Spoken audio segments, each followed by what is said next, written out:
Good afternoon. I would like to begin today's presentation with a quote from activist, journalist, and author Raquel Willis. During one of her speeches on liberation and social justice, she said, quote, "Liberation is possible, but only when we commit to building a world where everyone has the opportunity to thrive." I chose to begin with this quote because it reflects the central message of Raquel Willis's work throughout her career. She's encouraged people to think beyond individual rights and imagine a society where everyone is treated with respect and dignity. Whether she's written articles, speaking at a march, or publishing a book, her message consistently focuses on building a more inclusive future for everyone. Before researching for the past 3 weeks, I had heard Raquel Willis's name, but I didn't completely understand the scope of her work. I knew she was an advocate for transgender rights and that she was a transgender Black woman herself, but I quickly learned she's also an accomplished journalist, editor, author, and public speaker whose influence extends far beyond just transgender rights. As I researched further for the past 3.5 weeks, I realized what makes Raquel Willis so special is her ability to combine personal experiences and stories with factual evidence, getting the audience to connect with her personal life as well as consider the broader scope of the issues she's discussing. Today, I'll be informing you about the life and times of Raquel Willis by examining her life up until now, talking about her rhetorical skills and the lasting legacy that she will leave behind. By understanding her communication style, we can better appreciate how one person's voice, such as hers, can influence national and even worldwide conversations about equality, journalism, and social justice. And first, to understand how Raquel Willis became one of today's most influential activists, not just when it comes to LGBT and transgender rights, we first have to understand her background and the experiences that shaped her life.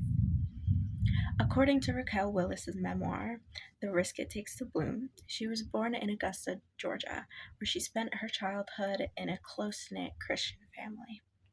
Growing up in the South during the 1990s and early 2000s, it meant she had traditional expectations about gender roles that were deeply rooted not just in her family, but her entire community around her. As a child, Willis often felt different from her peers. She wrote that she struggled to understand why she didn't fit comfortably into her community and society's expectations.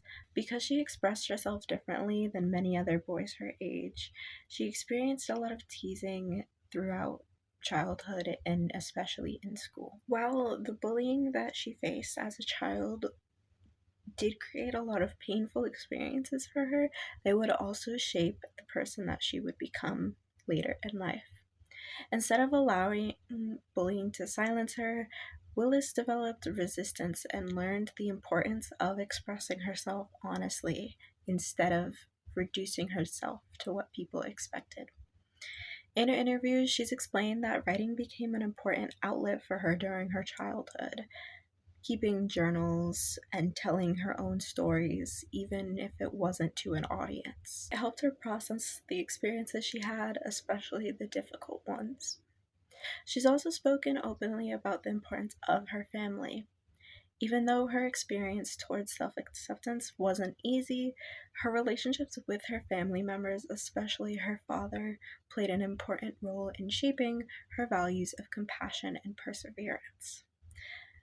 These relationships would become a major theme within her memoir. According to the book, The Risk It Takes to Bloom, Willis believes that her personal stories, as well as everyone's personal stories, help shape our understanding of the world, and they are powerful tools that can help others feel less alone. Education also became another major turning point in Willis's life. After high school, she attended the University of Georgia, where she earned a Bachelor of Arts in journalism with a minor in women's studies. Her college experience allowed her to explore ideas about gender, race, and politics in a way that she had never encountered before. She became very involved with student organizations and advocacy work while strengthening her journalism skills. During college, Willis realized that journalism was a lot more than just reporting current events.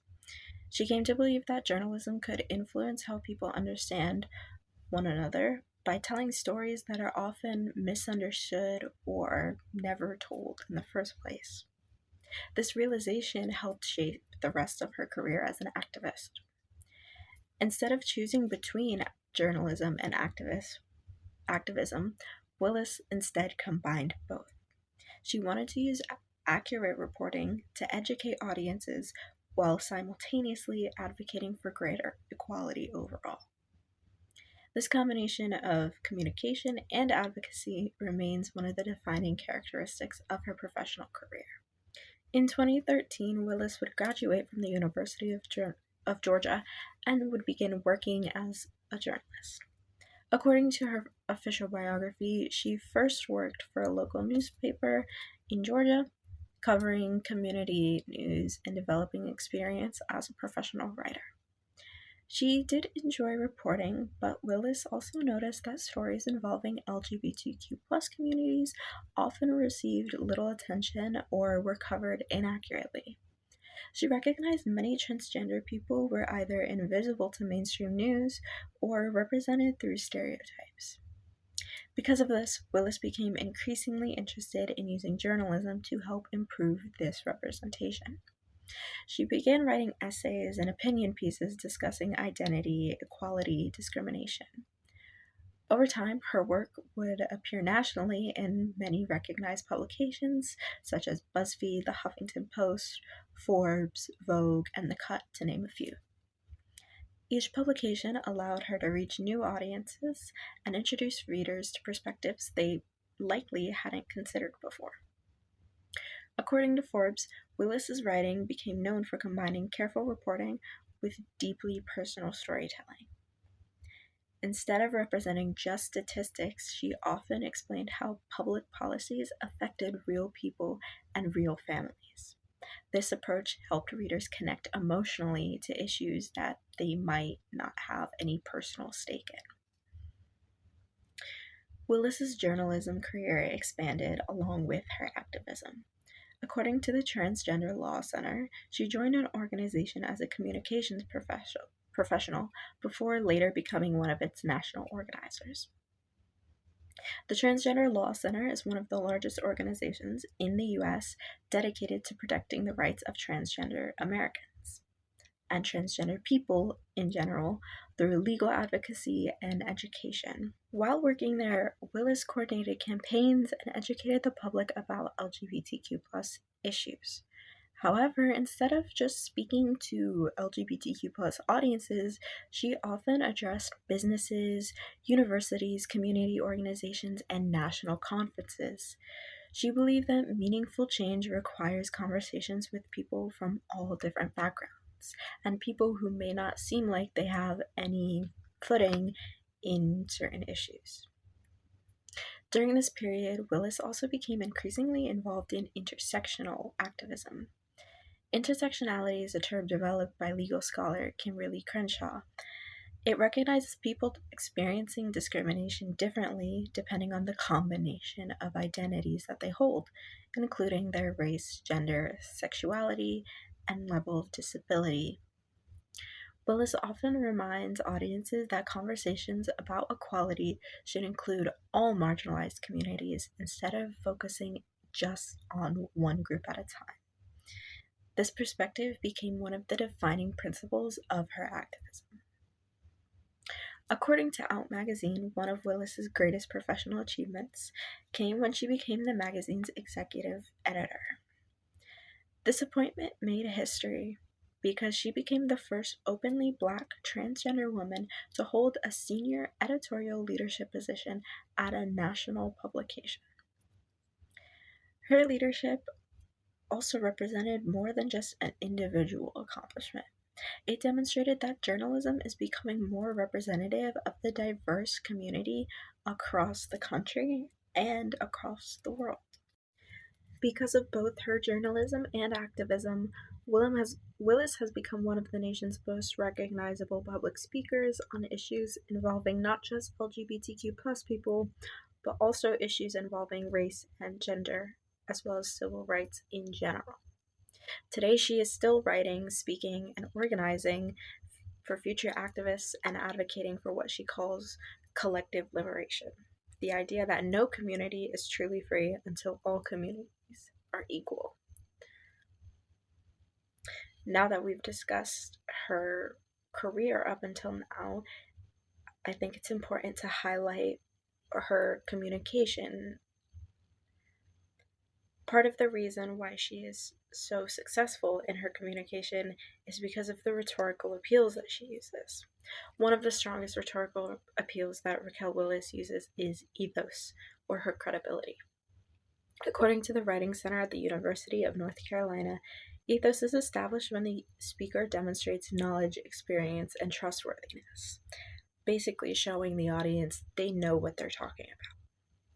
Willis establishes credibility because she's experienced many of the issues she's discussed. Having a first-hand experience helps the audience understand you have a personal stake in what you're talking about. Unlike speakers who rely solely on research and statistics, Willis combines her professional expertise and personal lived experiences. She's worked as a journalist, as an editor, a national organizer with the Transgender Law Center, and an author. Because she spent years reporting on issues affecting marginalized communities while also experiencing discrimination herself, she's often viewed by audiences as both knowledgeable and authentic. In many of her speeches, Willis discusses growing up in Georgia, struggling to understand her identity, her experiences with bullying, and being marginalized as a Black transgender woman. Instead of solely sharing these stories for sympathy, she uses them to demonstrate why representation and equality matter. She also builds credibility by acknowledging that she doesn't have every answer. She doesn't know everything. Instead, she encourages audiences to continue learning from one another so collectively we can get as many answers as possible. Her willingness to listen as well as speak also strengthens her relationship with her audiences. Another important rhetorical appeal Willis uses is logos, or logical reasoning. Across her speeches, Willis supports her arguments with historical examples, research, and statistics about discrimination, healthcare, violence, and media representation. For example, when she's discussing violence against Black transgender women, she often uses reports from organizations such as the Human Rights Campaign to demonstrate that transgender people, especially transgender women and especially transgender women of color, face disproportionately high rates of violence and discrimination. Instead of presenting statistics without any explanation, Willis explains what those numbers represent in the lives of real people.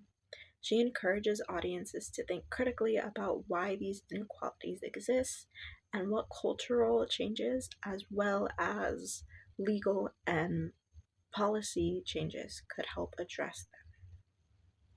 As a journalist, she's careful to ground many of her arguments in documented evidence instead of just relying on emotional appeals. This balance between facts and storytelling strengthens her overall message and appeals to audience members who value research and evidence.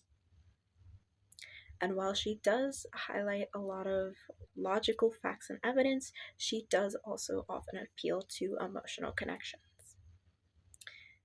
According to Aristotle, pathos, emotional connection, helps speakers connect with audiences by appealing to shared emotions and experiences.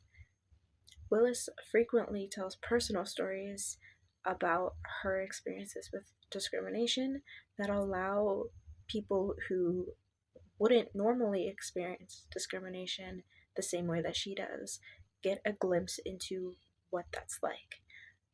see and understand her feelings and create a shared emotional connection. These stories that she tells and emotional appeals are often underlined with a sense of hope. Willis often tries to convey an idea of progress and hope for the future. Her idea of collective liberation is a push for a better future. The idea that together we can create the future that we want, a future where no one is discriminated against. This helps connect the audience to these issues and to each other. She doesn't just create a bond between herself and the audience member that she's speaking to, but she tries to garner a sense of connection among the audience member and everyone around.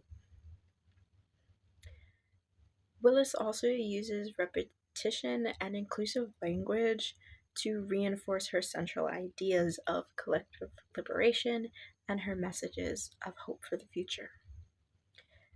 By using these phrases and these ideas throughout her speeches, Willis is reminding her audience that equality is interconnected, that it is intersectional. She argues that no one's truly free as long as others continue to experience injustice. And she often, instead of talking about what they should do, as in what the government or policymaker should do, she talks about what we should do, everyone as a collective. She isn't placing blame on others to free herself or her community of blame, but she is saying that everyone together, herself included, need to push for a better future. When examining Willis's speeches as a whole, we can see why she's become such an influential communicator. She effectively combines ethos drawing from her personal experiences and professional work. She uses logos by supporting her arguments with historical evidence, research, and statistics, and appeals to pathos by using powerful personal stories to connect and encourage empathy. She strengthens her speeches with repetition and allusions to the past advocates in civil rights movements and LGBTQ plus movements. She uses inclusive language instead of placing blame and speaks calmly yet confidently when delivering her message. These rhetorical strategies allow Willis to educate audiences and inspire them to think critically about social justice and equality. Her speeches are persuasive not just because they rely on rhetorical appeal, but because they successfully balance emotion, evidence, credibility, and a connection to her audience. Finally, it's important to understand what kind of legacy she will have. She's already made such a big influence on journalism, activism, from growing up in Augusta, Georgia, to becoming an award-winning journalist, author, and activist. Raquel Willis dedicated her career to creating a world where everyone is treated with dignity and respect.